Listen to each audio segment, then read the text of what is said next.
But it's not just Wall Street and the drug companies and the insurance companies. And let me say a word about something that very few people talk about, and that is we need to take on the military-industrial complex.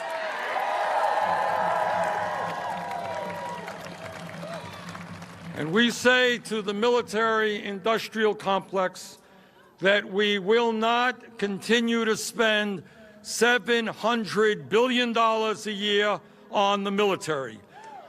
We want and need a strong defense, but we do not have to spend more than the next 10 nations combined.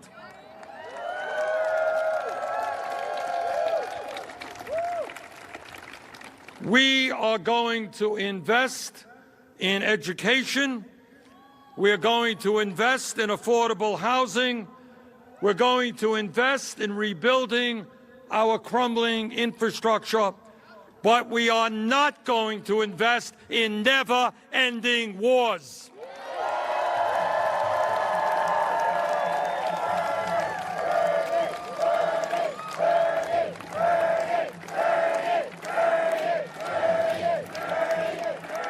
And while we are on military policy, let me say a word about foreign policy because they are obviously interrelated. Now, recently, I have been attacked in the media because of my views, actions, and votes on foreign policy issues. So let me be as clear as I can be. Yes, as a young man, along with Dr. Martin Luther King Jr. and many others, I marched against the war in Vietnam.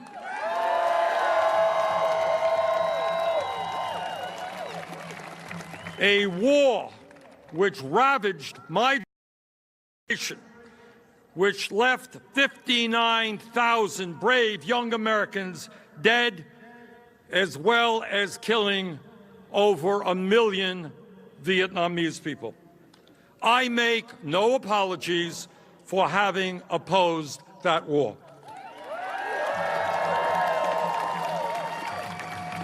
As a member of the House of Representatives, I helped lead the opposition to the war in Iraq.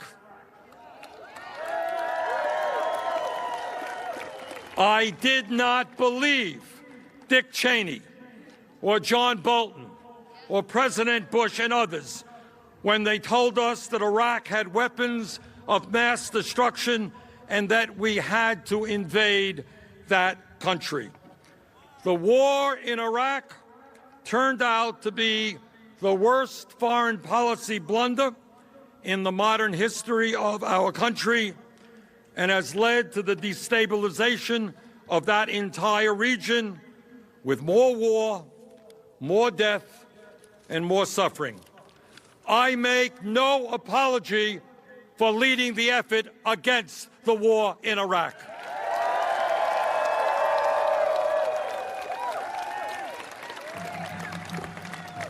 As a member of the Senate recently, I am proud to have been the lead sponsor on a resolution that, for the first time in 45 years, utilized the War Powers Act to get a majority vote in the House and the Senate to get the United States out of the horrific Saudi-led intervention in Yemen.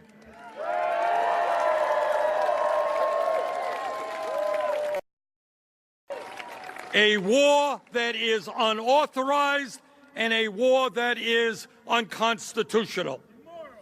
Frankly, if we do not end that war soon, hundreds of thousands of men, women, and children, according to the UN, will die this year in Yemen, and millions more will face starvation in years to come. I make no apologies to anyone for trying to end that horrible war.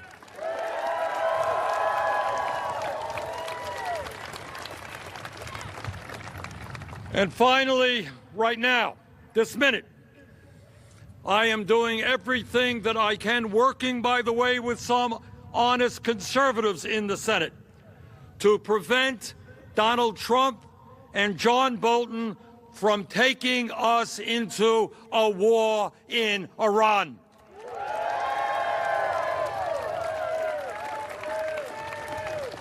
A war which would be, in my view, much more destructive, if you can believe it, than the war in Iraq, and could lead us, literally, to perpetual warfare in that region, that not only this generation of members of the armed forces would be there, but their kids and their kids.